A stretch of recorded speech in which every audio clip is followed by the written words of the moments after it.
Hello and welcome to Decent Football. So Manchester United are going to be versing Newcastle at home. And it's a very, very interesting game because we beat Real Sociedad 4-1. And we need to pick up 3 points. This game is crucial to solidify top 4. We have to solidify top 4. All right. Now, why do we have to solidify top 4? Because we don't want to be in a situation where we were in last season, where we're fighting for top 4. No, we want to solidify it, and we want to close the gap on Manchester City. We don't want the points gap to be 10 points. We want the points gap to be at least 6 points, 8. All right. That's what I wanted in the season. And Solskjaer won a trophy. Yes, I would also want a trophy for this season. Is it gonna happen? Maybe not. But a trophy to go with second, it'll be progress. It'll be progress. I mean, if we get second with no trophies, and the gap is is closed a bit, I'm not disappointed. You know, I'm not disappointed. But yeah, Manchester United need to get 3 points. We need to solidify top 4. We can't give chances to Chelsea or Leicester City to finish above us. We can't let that happen.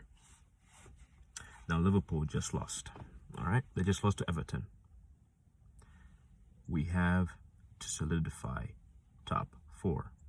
We can't give other teams the chances. All right, Liverpool, Chelsea, Leicester, or even Tottenham. So some might say Arsenal, but let's not talk about them.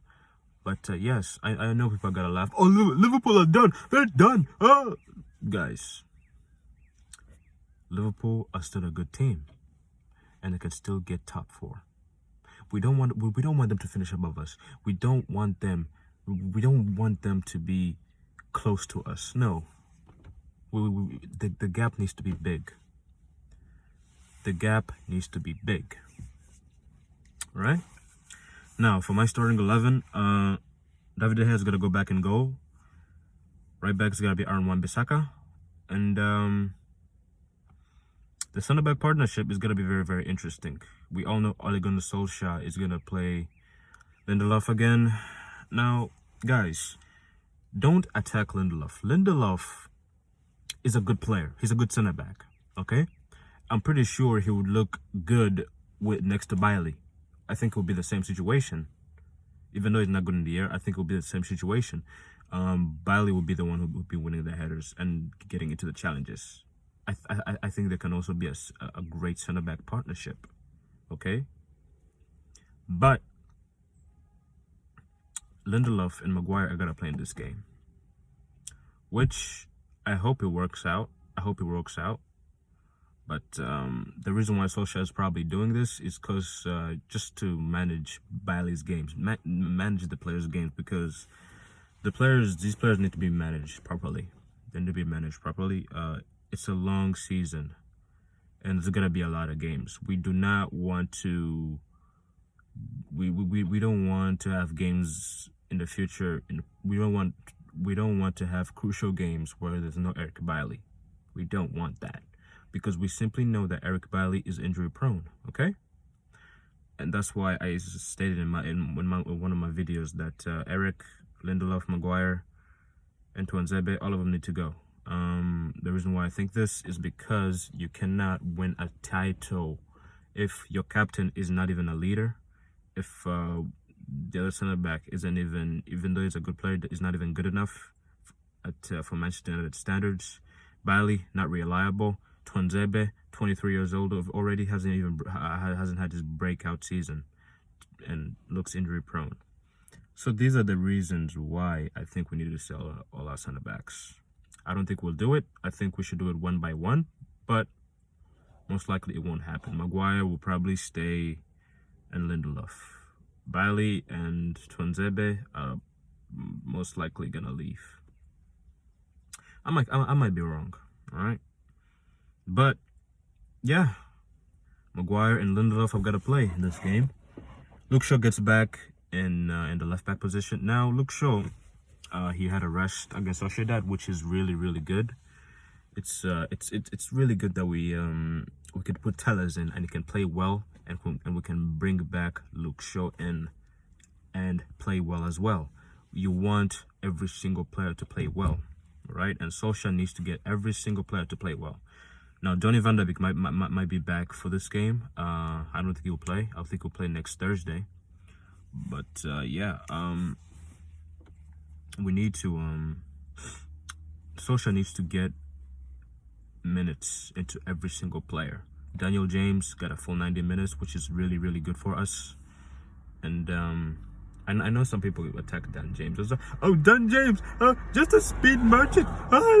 Guys, Dan James is part of the squad. You have to support players that are part of the squad. Even Pogba, yes. When even Phil Jones, okay, even Phil Jones, even Anthony Martial, because I know those people get a lot of hate. Whoever plays for this shirt needs to get support, and if they play badly, you can criticize them. Look, I think people go overboard with this whole thing that, oh, he's not good enough, all this and that. Look, okay, look, I've stated it as well. I've stated this stuff as well, but I still support the players. Okay, you still gotta support the players when they're on the pitch. If they do badly, you criticize them. You criticize them. All right. I think people, like, they just, they abuse players. Like for example, Anthony Martial and Twanzebe were getting racist abuse, which I'm like, why are you doing that? Like, come on, like, can't you just criticize them? Can't you just criticize them constructively? I mean, come on, man, why you gotta be like that? Honestly, it's just disgusting and a disgrace. But yes, Manchester United, they're gonna need to get 3 points. Now, in midfield, I'll put